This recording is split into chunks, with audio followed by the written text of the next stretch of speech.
My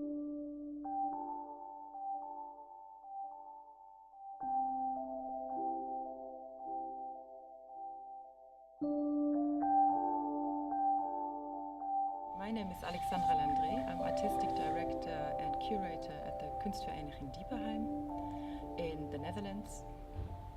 And I am Karina Kotova. I am the director of the Jindrich Chalupecký Society from Czech Republic. We're actually really happy that we are collaborating for the project Disconnection, which is a group exhibition featuring 11 international artists from Czech Republic and from the Netherlands.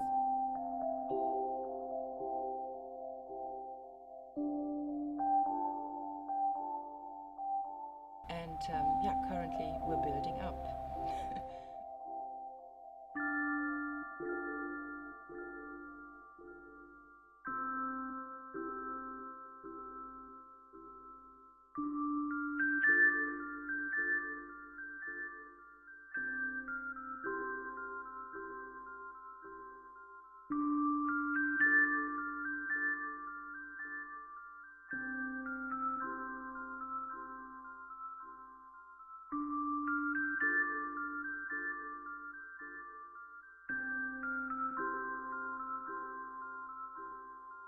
The exhibition is quite centered around the topics of relations or relationships, either between people or people mediated by different means of technologies or tools they use or objects they use, and then also these relations between us and an object or us and a certain situation, system or setting.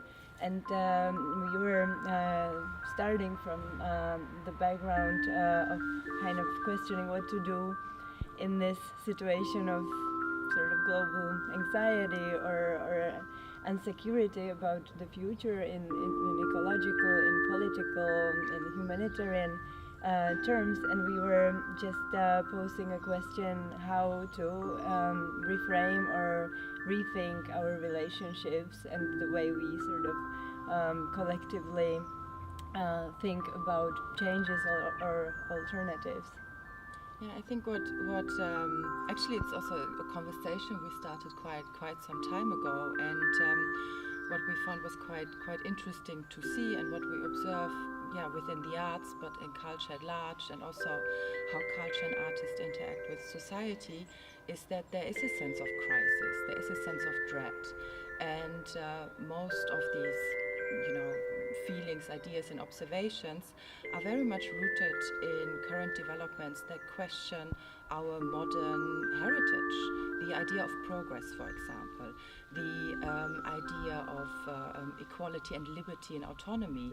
So actually things we may be taken for granted, but also the way they're being applied within contemporary society, they don't really seem to work anymore. And the question is, how can we address these really big issues, these really big questions, to come up with a different way of thinking? We don't necessarily need to radicalize it and eradicate it, but the core of it is basically the question where also the modern thinking comes from, is how do we relate to each other, how do we organize ourselves collectively, and what kind of values do we find important?